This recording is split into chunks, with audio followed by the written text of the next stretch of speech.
Welcome to Talk Tuesdays. My name is Natalie. Nothing fancy, just me, my water, and some thoughts I've been having.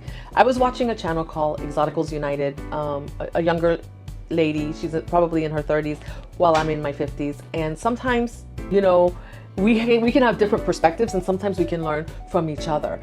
So I like to watch the younger channels so I can see what the younger generation is thinking of this. She said something that really hit home. She was talking about how we tend to romanticize marriage, the Cinderella wedding, the diamond ring, the beach wedding, the dream ceremony. But what happens when reality sets in, especially in a 50-50 marriage, which a lot of marriages are 50-50 marriage. You know, marriage is not just about love or sharing everything equally. It's just not. It's about handling the emotional weight. And she mentioned and pointed out that a lot of men court at first, right, at the beginning of the relationship, that honeymoon phase, and then they check out after the wedding. And that's real. I've seen it, and maybe you have too. She talked about how many men statistically turn to distractions, porn, or even zoning out emotionally. And it made me reflect on my own journey after 2 marriages, right? I think one of the key lessons I've learned in this life is that you've got to set expectations before marriage. Now, if there's emotional unavailability, trust issues like cheating, before your vows, you have to address it then and not after.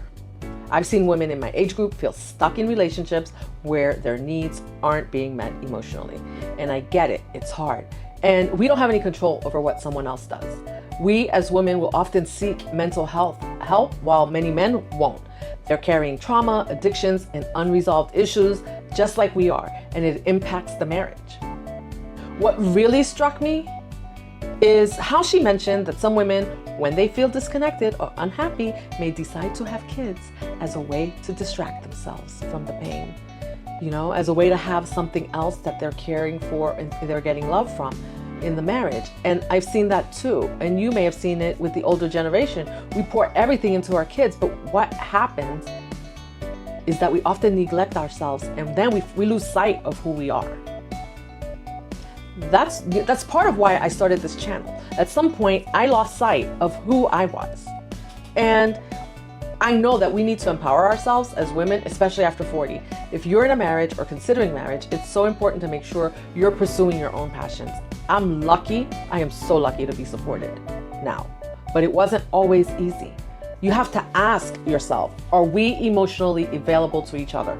Do we have space for each other's growth? Do we have space for each other's thoughts and space for healing? These are the hard conversations we need to have before and after marriage. This is a continuous conversation because we grow throughout our lives. And if we don't have those conversations, how will we know when our partners need some healing, when our partners need some emotional attention? When you need emotional space, we have to communicate that, and they need to understand what you need, and you need to understand what they need. I would love to tell you that marriage is just about love, but it isn't.